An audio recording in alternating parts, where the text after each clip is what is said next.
apa itu setiap orang berbeda. Tadi ada pertimbangannya sendiri-sendiri. Nah ini tadi kan keluarga. Sekarang kita menginjak ke kegiatan belajar 2, yaitu kelas sosial. Apa itu kelas sosial? Kelas sosial didefinisikan sebagai mungkin teman-teman di sini sudah sering mendengarkan kelas sosial gitu. Kelas sosial adalah pembagian anggota masyarakat ke dalam suatu hierarki status kelas yang berbeda, sehingga para anggota setiap kelas secara relatif mempunyai status yang sama, dan para anggota kelas lainnya mempunyai status yang lebih tinggi atau lebih rendah. Jadi status sosial ini mungkin orang bisa sebutkan orang itu kaya, orang itu biasa, orang itu dan sebagainya. Nah, aspek yang sering digunakan untuk mengukur kelas sosial ini adalah ini tadi, kekayaan, kekuasaan, dan martabat. Martabat itu mungkin bisa disebut seberapa dia bisa mempengaruhi orang, kekuasaan dan martabat, seperti itu. Dan ini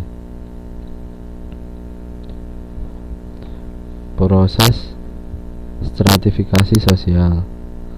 Kategori kelas sosial disusun dari status yang rendah sampai yang tinggi, sehingga orang akan merasa orang lain sama, lebih tinggi atau lebih rendah kelas sosialnya. Keanggotaan kelas sosial dipakai konsumen sebagai suatu kerangka rujukan untuk mengembangkan sikap dan perilaku konsumen. Jadi di sini ini,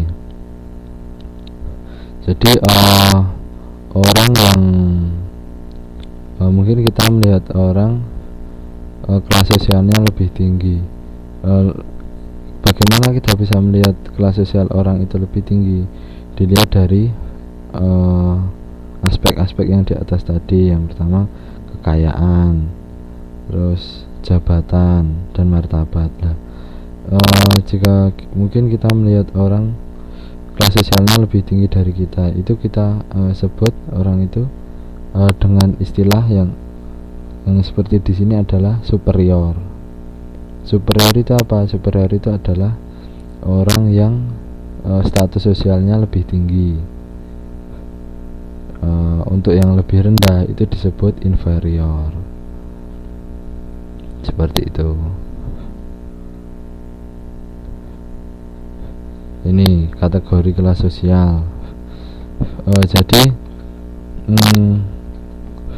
dalam kategori kelas sosial ini belum ada kesepakatan di antara para ilmuwan atau sosiolog tentang pembagian kategori kelas sosial. Ada yang mengatakan pembagian kelas sosial dibagi menjadi 3.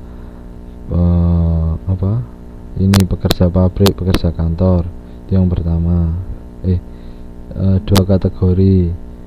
Kemudian bawah dan atas, bawah menengah. Skema kelas sosial 3 kategori. Kerja pabrik seperti itu. Kemudian skema sosial 4 kategori. Bawah, kelas menengah ke bawah, menengah ke atas, dan yang keempat adalah kelas atas.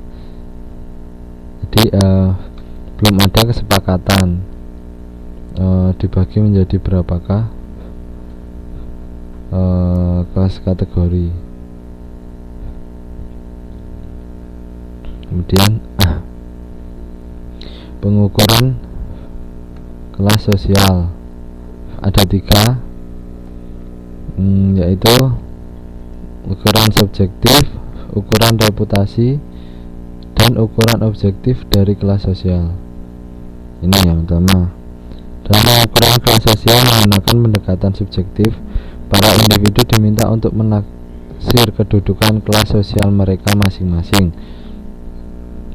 Jadi pengukuran kelas sosial ini dianggap sebagai fenomena pribadi, yaitu fenomena yang menggambarkan rasa memiliki seseorang atau identifikasi dengan orang lain, sehingga cenderung menghasilkan banyak orang yang menggolongkan dirinya pada kelas sosial, kelas menengah. Jadi pada pengukuran subjektif ini biasanya langsung menanyakan kepada orangnya itu sendiri.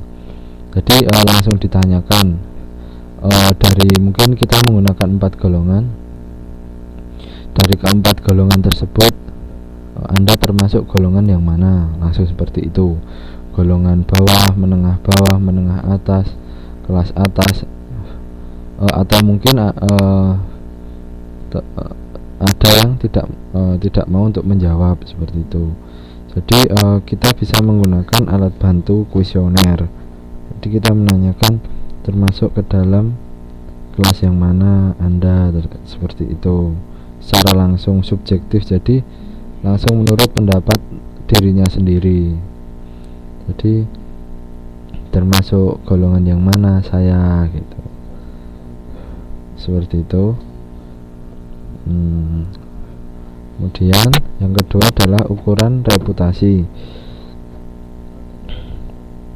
Pengukuran melalui pendekatan ukuran reputasi ini mengukur kelas sosial dengan menggunakan informasi mengenai masyarakat yang dipilih untuk membuat pertimbangan awal mengenai keanggotaan kelas sosial orang lain dalam masyarakat.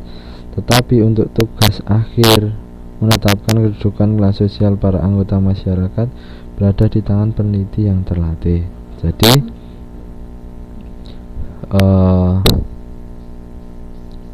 pengukuran kelas sosial menggunakan ukuran reputasi kita membuat pertimbangan awal mengenai keanggotaan kelas sosial orang lain dalam masyarakat. Ini kita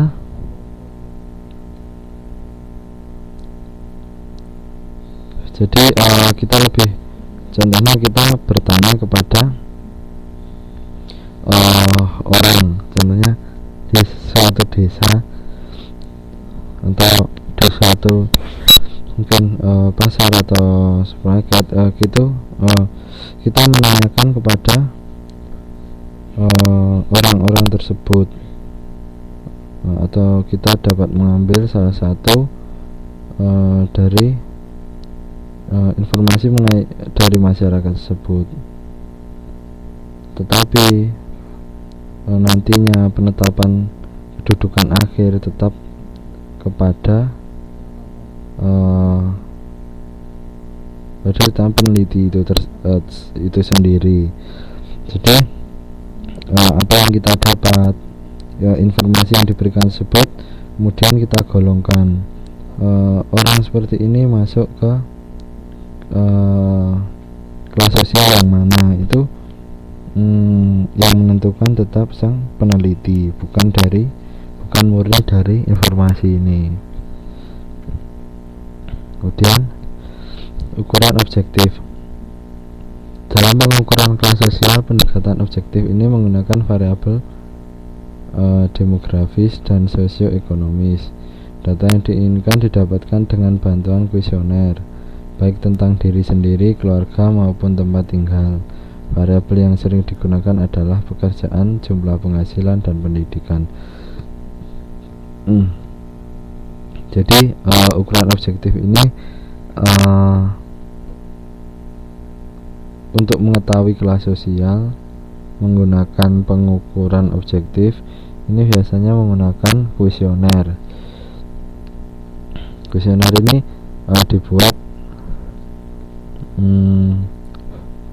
dibuat untuk mengetahui seberapakah seberapakah penghasilannya, apakah pekerjaannya, dan pendidikannya. Dari jawaban-jawaban yang diisikan di kuesioner tersebut dapat kita golongkan dalam kelas apa atau dalam kelas mana individu tersebut dapat digolongkan. Untuk jumlah penghasilannya berapa, itu biasanya ada standarnya. mungkin berapa juta penghasilannya untuk dikatakan dia itu kelas menengah atau kelas atas ataupun kelas bawah, seperti itu. Kemudian nih profil gaya hidup kelas sosial. Peneliti konsumen di Amerika telah menemukan bukti bahwa di kelas sosial ada faktor gaya hidup tertentu, contohnya kepercayaan, sikap, kegiatan, dan perilaku bersama, yang cenderung membedakan anggota setiap kelas dari anggota kelas sosial lainnya.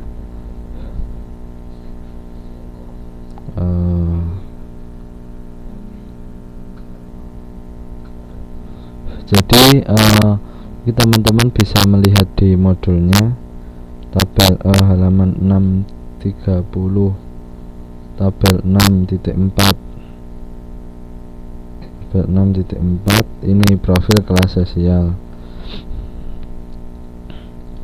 Jadi kelas atas ada 6.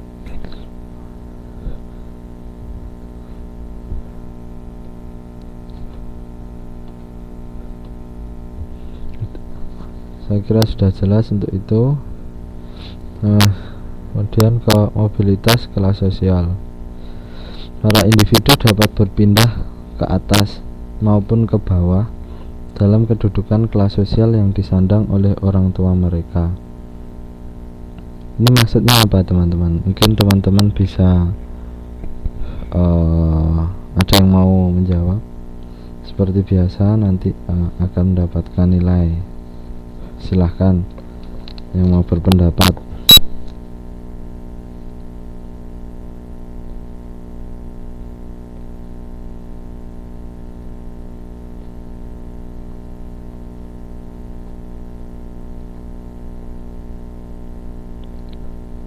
Tidak ada yang ingin mencoba menjawab?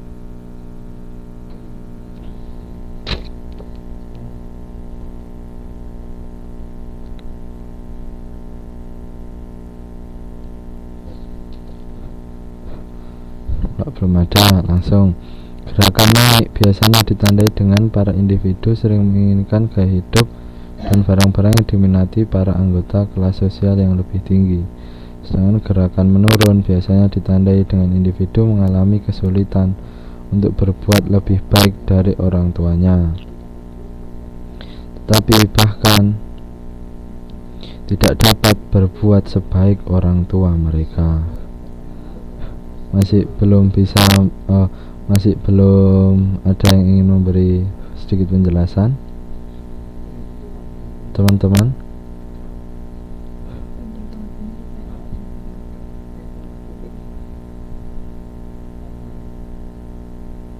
Teman-teman masih di tempat atau tidak?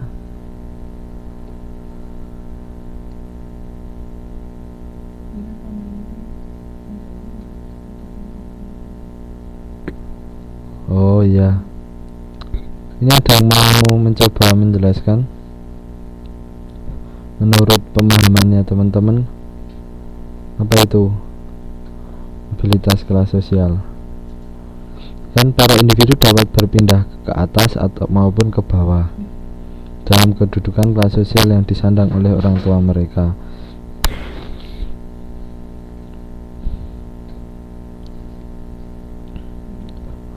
Ya, ini Mbak Rita ini, intinya seperti itu.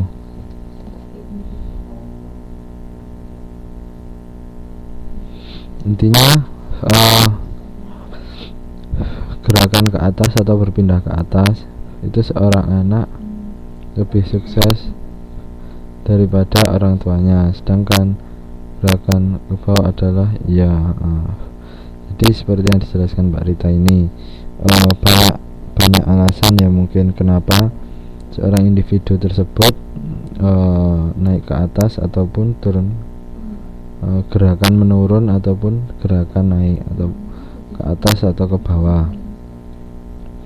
Banyak